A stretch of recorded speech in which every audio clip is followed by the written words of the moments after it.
Chères Linoises, chers Linois, j'ai le plaisir de vous adresser mes vœux 2024 par vidéo. Comme le veut la coutume, j'aimerais d'abord revenir sur l'année écoulée. 2023 a été celle du lancement de grands projets pour notre ville et pour vous. Ces projets, nous avons œuvré avec l'ensemble des élus pour les faire avancer en un temps record. Pour qu'ils puissent être réalisables, nous avons, avec les services municipaux, veillé à l'optimisation de leurs coûts et mené un travail de recherche de subventions. Sans elles, notre ville ne pourrait pas faire grand-chose, tant les marges de manœuvre des communes se sont réduites ces dernières années. Je vous propose de revenir ensemble sur les grands projets de 2023 et sur les nombreux moments de convivialité, de rencontres et d'échanges que nous avons pu partager.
J'aurais aimé pouvoir vous adresser un message de vœux plein d'optimisme pour 2024. La responsabilité m'amène cependant à adopter un ton plus grave qu'à l'accoutumée. L'Association des maires de France ne cesse de tirer la sonnette d'alarme et nous nous devons de le faire nous aussi. Nous nous devons de vous informer et de vous alerter sur la situation difficile que rencontrent les communes de France. À l'échelle du territoire français, l'ensemble des 35 000 communes souffrent année par année de moyens financiers toujours plus contraints. Dans le même temps, le gouvernement ne semble pas mesurer pleinement l'ampleur de la situation.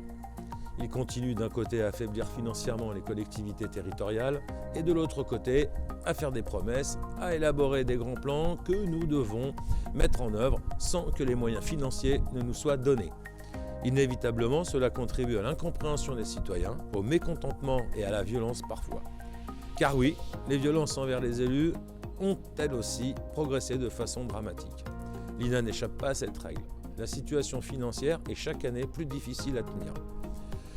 Pour vous donner quelques exemples parlants à l'INA, la dotation globale de fonctionnement versée par l'État est passée de 800 000 € à 100 000 € en moins de 10 ans. Pendant ce temps, la population n'a fait que de s'accroître sous la pression des politiques nationales de l'habitat. De nombreux logements sociaux ont été construits.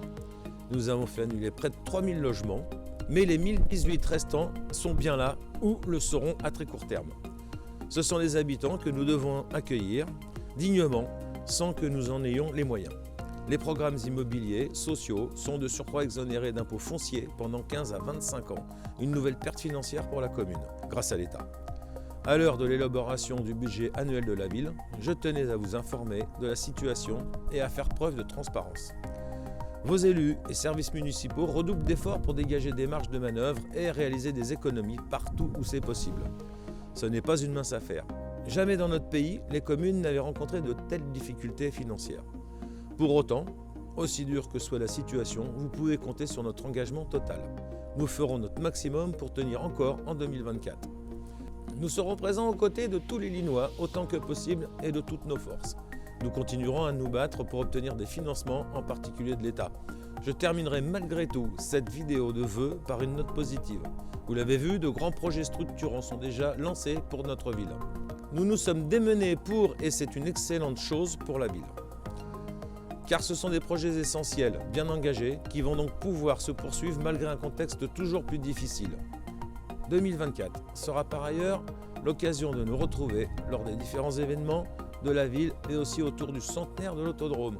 Créé en 1924, l'autodrome où je suis actuellement est une fierté pour notre commune. Les plus grands coureurs, vélo, auto, moto s'y sont succédés. Durant l'année 2024, l'UTAC a prévu de nombreuses festivités auxquelles nous vous invitons à participer. Elles seront pour chacun d'entre nous l'occasion de découvrir et redécouvrir ce lieu mythique. Au nom de l'ensemble de l'équipe municipale, du conseil municipal des enfants et du personnel communal, je vous souhaite à toutes et à tous une très belle année 2024.